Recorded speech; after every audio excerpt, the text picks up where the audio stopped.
ஸ்தோத்திரம் என்றால் என்ன என்று சொல்லி பார்க்கின்ற போது அநேக நேரம் நன்றி நன்றி என்று சொல்வோம். ஆனால் ஸ்தோத்திரம் செலுத்தும் போது நம் ஆண்டவருக்கு நேராக அதை முழு மனதோடு செலுத்துகிறோமா என்பதை பார்த்தால் நாம் நன்கு நம்மை அறிந்து கொள்ள முடியும். அருமையான சகோதர சகோதரிகளே, தேவன் அருளிய சொல்லி முடியாத ஈவுகளுக்காக ஸ்தோத்திரம். ஆமென்.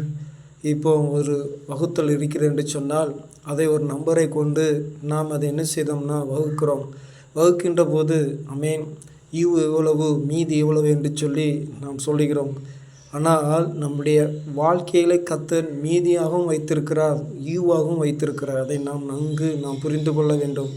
அதனால தான் அப்போஸ்தலனாகிய பவுல் எழுதும்போது சொல்கிறார், தேவன் அருளிய சொல்லி முடியாத ஈவுகளுக்காக அவருக்கு ஸ்தோத்திரம். ஆமென். எத்தனை நன்மைகளை செய்திருக்கிறார், எத்தனை நன்மைகள். ஆமென். மனிதர்கள் நன்மைகளை செய்தால் கூட அதை சொல்லி காட்டி விடுவார்கள். ஆனால் தேவன் அருளிய சொல்லி முடியாத ஈவுகளுக்காக எனக்குன்னு ஒரு நன்மையை குறித்து வைத்திருக்காரு, ஸ்லாக்கியத்தை வைத்திருக்காரு, பாக்கியத்தை வைத்திருக்கிறாரு. அதை நான் எண்ணி எண்ணி எண்ணி அவருக்கு நான் ஸ்தோத்திரம் செலுத்துவேன். உயிருள்ள நாள் வரைக்கும் நான் அவருக்கு ஸ்தோத்திரம் செலுத்துவேன் என்று சொல்லி இந்த நாளிலே நாம் ஸ்தோத்திரத்தை ஏறெடுப்போம். கர்த்தருடைய நாமத்தை மகிமைப்படுத்துவோம். ஆமென்.